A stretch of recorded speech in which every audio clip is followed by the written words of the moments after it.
Her skin shimmered like starlight, bruised and bound in alien iron. They called her worthless, a forgotten prize left to rot in the dirt of a dying moon. No one heard her sobs, until a human did. A man with no badge, no orders, just a heart that refused to ignore her pain. In a galaxy where compassion is weakness, he made a choice, and that choice would change everything. This is the story of a cry no one was supposed to hear, and the human who couldn't walk away. Dust and heat painted the moonscape in rust and sorrow. The penal colony on Eras 9 wasn't listed on any official charts. It was a forgotten place, designed to break spirits quietly. There were no fences, just the airless silence beyond, and the shackles that locked every prisoner to the rock.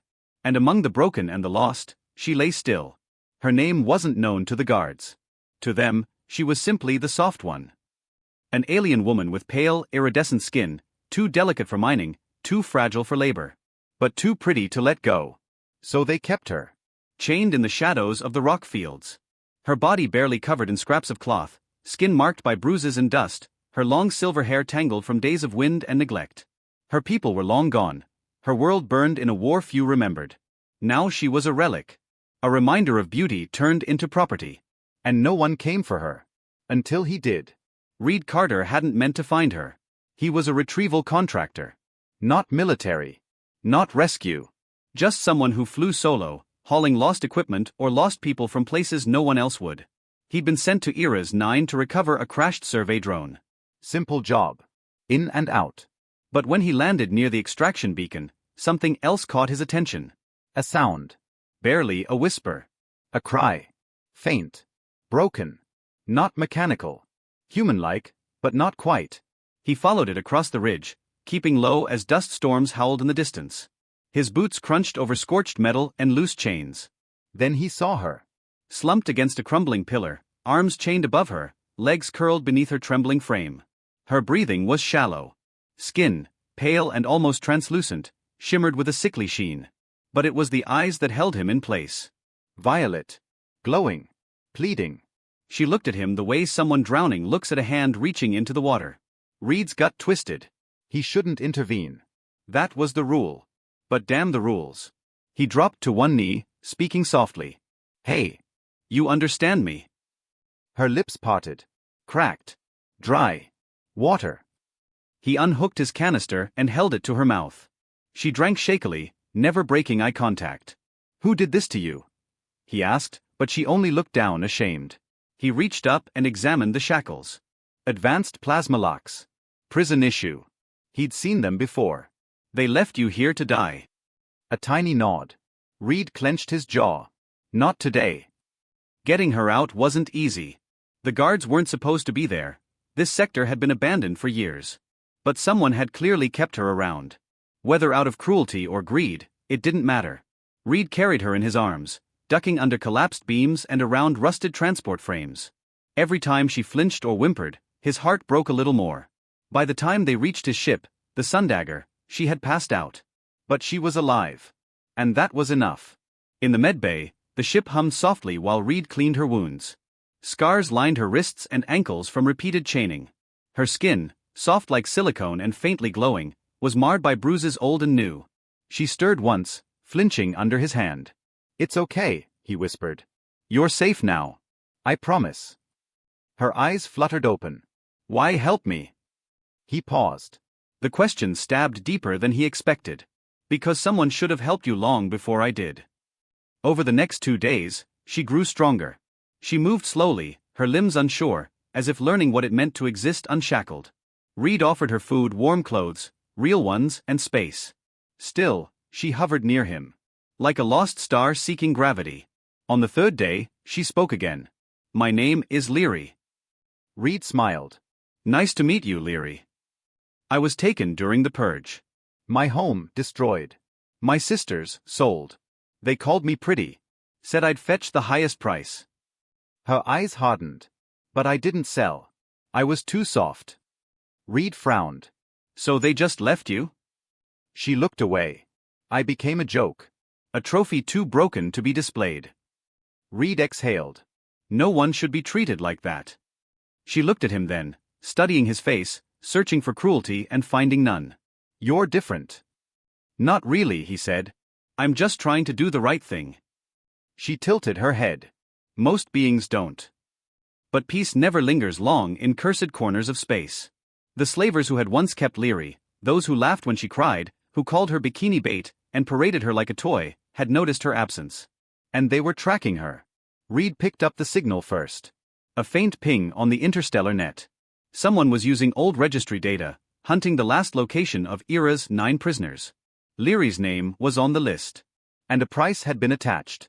She was last seen with a human male. Solo vessel. Possible defector. Reed's blood went cold. He walked into the medbay where Leary sat, watching space through the viewport. They're coming for you. She didn't flinch. I knew they would. We have to move. Fast. She looked at him, soft lips trembling. If they catch you because of me. They won't. You don't understand. They'll strip your ship. Sell you too. Reed stepped closer. No, Leary. You don't understand. I'm not leaving you behind. Not now. Not ever. Her voice cracked. Why? Because when I looked into your eyes on that rock, I saw someone worth saving. They left orbit under stealth drive, slipping past Merc patrols and bounty beacons. The Sundagger vanished into deep space, leaving behind the ashes of a world that tried to bury something beautiful. But escape wasn't the end. It was the beginning. Because now, Leary wanted to fight back. She stood one day in the armory, wearing actual armor. It didn't hide her glow. It didn't try to smother who she was. It enhanced her, gave her strength. I want to find them, she said. The slavers. Yes. The ones who took my sisters. The ones who branded me as property. Reed nodded slowly. You sure? I was never given a choice, she said. This time, I choose to not run. He smiled. Then let's go make some noise. The hum of the Sundagger was steady beneath their feet, a small, stubborn heartbeat in the endless dark of space. But inside the ship, something had changed. Leary was no longer the broken girl shackled in the dust of Era's 9. She was fire, and Reed could see it burning brighter with every passing hour. Every night, after their sparse meals and scant sleep, they pored over star maps and slaver trade routes, plotting the path back into the heart of the dark web that had torn her family apart. Leary's voice broke the silence one evening. I want to start with the moon Zephyrus. It's a known hub for the black market. If my sisters are alive, they could be there. Reed nodded, fingers tracing a line across the star chart. Zephyrus is crawling with slavers. Not a place for soft skins like you. But we have firepower, stealth, and a plan. Leary smiled faintly, the glow of hope igniting her features. Their arrival at Zephyrus was cloaked in shadows. The Sundagger slipped through orbit unnoticed by patrols, docking in a forgotten sector of the moon's industrial sprawl. The air was thick with smog, and the streets pulsed with desperation and danger. Leary's heart hammered in her chest. This world was a prison for her past, but she was determined to reclaim it. They moved cautiously through crowded marketplaces filled with alien traders and bounty hunters. The slavers were there too, brazen, violent, confident. They wore the power of impunity like armor. Reed kept close, hand never far from his blaster. His eyes scanned every shadow, every flicker of movement. At a dilapidated tavern, they found their first lead.